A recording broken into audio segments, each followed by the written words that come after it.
Guys ये कहानी है एक ऐसे व्यक्ति की जिसके पीछे कर्नाटका और तमिलनाडु की स्पेशल पुलिस फोर्स पड़ी है, जिसके साथ उस समय उसकी छोटी बच्ची भी है जो कि इतने बड़े जंगल में इधर उधर पुलिस से बचते हुए भाग रहा है। लेकिन तभी उसकी छोटी बच्ची रोने लगती है। तब वह व्यक्ति ऐसी स्थिति में अपनी बच्ची की जान को सेव करने के बजाय अपनी बच्ची की आवाज को हमेशा के लिए ही बंद कर देता है, एक बड़े पत्थर को अपनी बेटी के सर पर मारकर। गाइस ये आदमी इतना ज्यादा खुखार था कि एक बार इसने एक पुलिस वाले को मारकर अपने साथियों के साथ उसके सर से फुटबॉल खेला था, जिसने 2000 से ज्यादा हाथियों और 180 से ज्यादा व्यक्तियों को मौत के घाट उतारा था। गाइस ये व्यक्ति अपने आप को जंगल का राजा और भगवान समझने वाला वीरप्पन था, जिसने अपनी जान बचाने के लिए अपनी बच्ची से लेकर बहुत सारे पुलिस वालों को मौत के घाट उतारा था। गाइस वीरप्पन पुलिस वालों से इतनी ज्यादा नफरत किया करता था कि अगर उसे जंगल में पुलिस वाला दिख जाता था तो वह उसे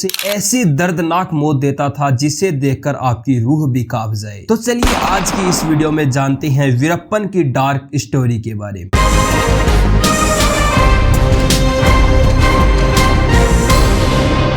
हाय गाइस, मैं हूं निर्वाण भाई। गाइस वीरप्पन का जन्म 18 जनवरी 1952 को कर्नाटका के एक गोपीनाथम गांव में हुआ था, जिसने बचपन से ही क्राइम की दुनिया में अपना कदम रख दिया था। जब वीरप्पन महज 15 से 16 वर्ष का रहा होगा तब उसने एक हाथी को मौत के घाट उतार दिया था, उसके माथे में गोली मारकर। और जब वीरप्पन महज 17 साल का हुआ तब उसने अपनी जिंदगी का पहला खून कर दिया, एक फॉरेस्ट गार्ड की हत्या कर। यहीं से वीरप्पन का क्राइम करियर शुरू हो जाता है और धीरे धीरे वीरप्पन की क्राइम लिस्ट में इंसानों और जानवरों की हत्या का नंबर बढ़ता ही चला जाता है और वीरप्पन पहले से और भी ज्यादा खतरनाक और हैवान होता चला जाता है। आमतौर पर वीरप्पन हाथियों के दांतों की और लाल चंदन की तस्करी किया करता था और साउथ एशिया का सबसे बड़ा तस्कर हुआ करता था, जिसकी वजह से वीरप्पन पुलिस का सरदर्द बना हुआ था और पुलिस ने वीरप्पन को खत्म करने का प्लान बनाया। लेकिन वीरप्पन हर बार बच जाता था और वीरप्पन को पकड़ने गए पुलिस वालों को वीरप्पन बहुत ही दर्दनाक मौत दिया करता था, जिसका कारण था जंगल। वीरप्पन शुरू से ही जंगल में बड़ा हुआ था, इसीलिए वह जंगल के चप्पे चप्पे से वाकिफ था। जहां आम व्यक्ति को जंगल के रास्तों को पार करने में कई घंटों का समय लगता था, उन्हीं रास्तों को वीरप्पन महज कुछ ही देर में पार किया करता था। और वीरप्पन किसी भी जंगली जानवर से नहीं डरता था, बल्कि वह जानवरों की आहट से ही आने वाले खतरे का अंदाजा लगा लिया करता था। और इसी वजह से जब ज्यादा पुलिस फोर्स जाती वीरप्पन को पकड़ने के लिए तब वह जंगल के रास्तों से बचकर भाग जाता था, और जब कम पुलिस फोर्स जाती वीरप्पन को पकड़ने के लिए तब वह अपने साथियों के साथ मिलकर उन पुलिस वालों को दर्दनाक मौत दिया करता था। गाइस ऐसा नहीं है कि वीरप्पन को कभी गिरफ्तार नहीं किया गया। एक बार श्रीनिवास जो कि एक वन विभाग के अधिकारी थे, उन्होंने वीरप्पन को गिरफ्तार किया था। लेकिन अपनी गिरफ्तारी के बाद वीरप्पन ने कहा कि उसके सर में दर्द हो रहा है, इसीलिए उसे अपने सर पर लगाने के लिए थोड़ा तेल चाहिए और पुलिस वाले वीरप्पन को थोड़ा तेल दे देते हैं। उन्हें नहीं पता था कि वीरप्पन इसी तेल के जरिए उनका खात्मा करने वाला है। जिसके बाद वीरप्पन उस तेल को अपने हाथों पर लगाता है और हथकड़ी को फिसलाकर अपने हाथों से निकाल लेता है और पुलिस वालों को मारकर जेल से फरार हो जाता है। इसके बाद वीरप्पन ने वन विभाग के अधिकारी श्रीनिवास को मारने के लिए अपने छोटे भाई अर्जुन की मदद ली और उसके द्वारा श्रीनिवास को यह संदेश पहुंचाया कि वीरप्पन सरेंडर करना चाहता है, इसीलिए वह जंगल के आधे रास्ते में आकर वीरप्पन से मिले। लेकिन श्रीनिवास को यह नहीं पता था कि वीरप्पन उसके लिए जंगल में जाल बिछा रहा है और आज उसका आखिरी दिन होने वाला है। और फिर श्रीनिवास अपने साथियों के साथ जंगल में वीरप्पन को पकड़ने के लिए निकल पड़ता है। लेकिन जैसे जैसे श्रीनिवास आगे बढ़ता है तो पीछे से उसके एक एक साथी गायब होते जाते हैं और जब लास्ट में वीरप्पन एक झाड़ियों के पीछे एक व्यक्ति को बंदूक लिए हुए खड़े देखता है, जिसकी बड़ी बड़ी मूछें थी, तब वह समझ जाता है कि यह वीरप्पन ही है। और जब श्रीनिवास पीछे मुड़कर देखता है तो उसे कोई भी उसका साथी दिखाई नहीं देता है। तभी श्रीनिवास वीरप्पन के ऊपर फायरिंग करने की कोशिश करता है, लेकिन जब तक श्रीनिवास फायरिंग करने की कोशिश करता उससे पहले ही वीरप्पन ने उसके पैरों में गोली मार दी और उसे अर्धमरा कर उसके सर को काटकर अपने घर ले गया और अपने साथियों के साथ उसके सर को फुटबॉल बनाकर खेला। गाइस ये वही अधिकारी था जिसने वीरप्पन को गिरफ्तार किया था। इस घटना के बाद पूरे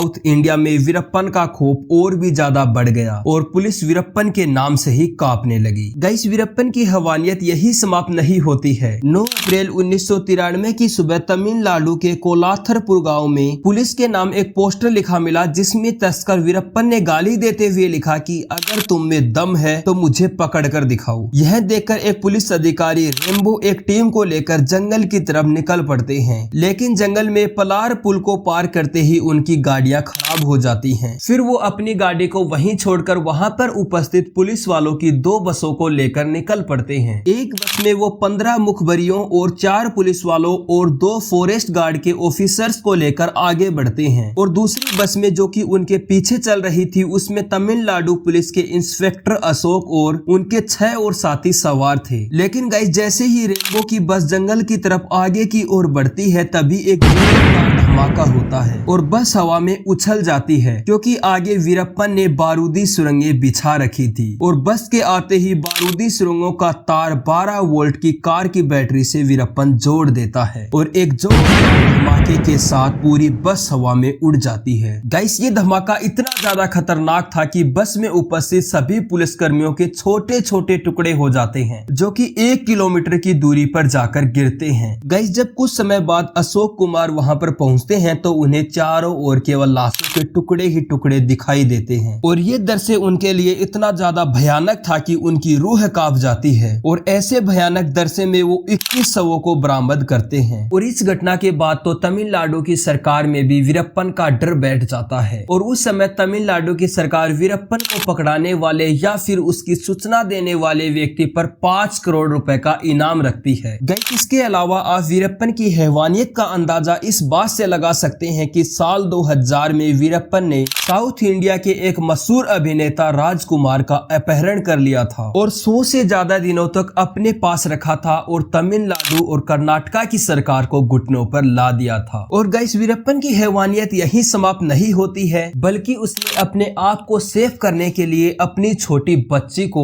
एक बड़े पत्थर के नीचे कुचलकर मार दिया था, ताकि उसकी बच्ची की रोने की आवाज से वो किसी मुसीबत में ना फंस जाए। गाइस, वीरप्पन इतना ज्यादा चालाक था कि जब उसे कर्नाटका की पुलिस पकड़ने की कोशिश करती तो वह जंगल के रास्ते तमिलनाडु चला जाता और जब तमिलनाडु की पुलिस उसे पकड़ने की कोशिश करती तब वह जंगल के रास्ते कर्नाटका पहुंच जाता, जिससे कि वीरप्पन को पकड़ पाना काफी ज्यादा मुश्किल हो रहा था। इसीलिए वीरप्पन को जिंदा या फिर मुर्दा पकड़ने के लिए एक स्पेशल फोर्स STF का गठन किया गया, जिसका लक्ष्य था वीरप्पन को जिंदा या फिर मुर्दा पकड़ना, जिसके चीफ विजय कुमार को बनाया गया। और उधर पुलिस से बार बार मुठभेड़ के बाद वीरप्पन की गैंग छोटी होती जा रही थी, इसीलिए वीरप्पन अपनी गैंग में नए आदमियों की तलाश कर रहा था, जिसका फायदा उठाकर विजय कुमार ने अपने कुछ ऑफिसर्स को वीरप्पन की गैंग में भर्ती करवा दिया। और उधर विजय कुमार और STF टीम वीरप्पन के बारे में छोटी सी छोटी जानकारी निकाल रही थी, क्योंकि विजय कुमार को पता था कि अगर उन्हें वीरप्पन को पकड़ना है तो वीरप्पन को जंगल से बाहर लाना होगा, क्योंकि जंगल में वीरप्पन को पकड़ पाना इम्पॉसिबल है। इसीलिए STF टीम वीरप्पन का जंगल से बाहर आने का इंतजार कर रही थी। तभी STF टीम को सूचना मिलती है कि 18 अक्टूबर 2004 को वीरप्पन अपनी आंखों का इलाज करवाने के लिए जंगल से बाहर आने वाला है। तभी विजय कुमार और उनकी STF टीम ने एक प्लान बनाया और उन्होंने वीरप्पन के लिए एक स्पेशल एम्बुलेंस का इंतजाम किया, जिसे STF टीम के ऑफिसर ही चला रहे थे। और प्लान के अनुसार जैसे ही वीरप्पन और उसके साथी एम्बुलेंस में आकर बैठते हैं, गाइस, उस समय वीरप्पन ने अपनी शान अपनी मूंछों को भी मुंडवा दिया था, ताकि उसे कोई भी पहचान ना पाए। और प्लान के अनुसार ही STF ऑफिसर ने तय की गई जगह पर जाकर ही बस को अचानक रोक दिया और खुद कूदकर भाग गया। बस के अचानक रुकते ही पूरी STF टीम ने एम्बुलेंस को चारों ओर से घेर लिया। उस समय STF टीम के पास AK-47 राइफल मौजूद थी और वीरप्पन को कहा गया कि हमने तुम्हें चारों ओर से घेर लिया है, इसलिए तुम्हारी भलाई इसी में है कि तुम सरेंडर कर दो। लेकिन तभी एम्बुलेंस के अंदर से फायरिंग होने लगती है, लेकिन तभी जवाबी कार्रवाई में STF टीम के ऑफिसर्स भी गोली चलाने लगते हैं और ये ताबड़तोड़ फायरिंग करीब 20 मिनट तक चलती है, जिसके बाद एम्बुलेंस से फायरिंग होनी बंद हो जाती है। और जब विजय कुमार एम्बुलेंस के अंदर पहुंचते हैं तब वो देखते हैं कि वीरप्पन अपनी आखिरी सांसें ले रहा था और इस 20 मिनट की ताबड़तोड़ फायरिंग में 350 से ज्यादा राउंड फायर किए गए थे, जिसमें से केवल केवल वीरप्पन को 2 गोलियां ही लगी थी, जिसकी वजह से वीरप्पन ने दम तोड़ दिया और वीरप्पन का क्राइम सीन वहीं का वहीं समाप्त हो गया। गाइस, वीरप्पन ने अपनी जिंदगी में 2000 से ज्यादा हाथियों और 180 से ज्यादा पुलिस वालों को मौत के घाट उतारा था। यहाँ तक कि वीरप्पन ने तो अपनी बेटी को भी नहीं छोड़ा था। अपनी नन्ही सी जान को वीरप्पन ने एक बड़े पत्थर के नीचे कुचल दिया था। और गाइस, वीरप्पन को पकड़ने के लिए पुलिस ने सैकड़ों मिशन किए, जिसके जरिए पुलिस ने 100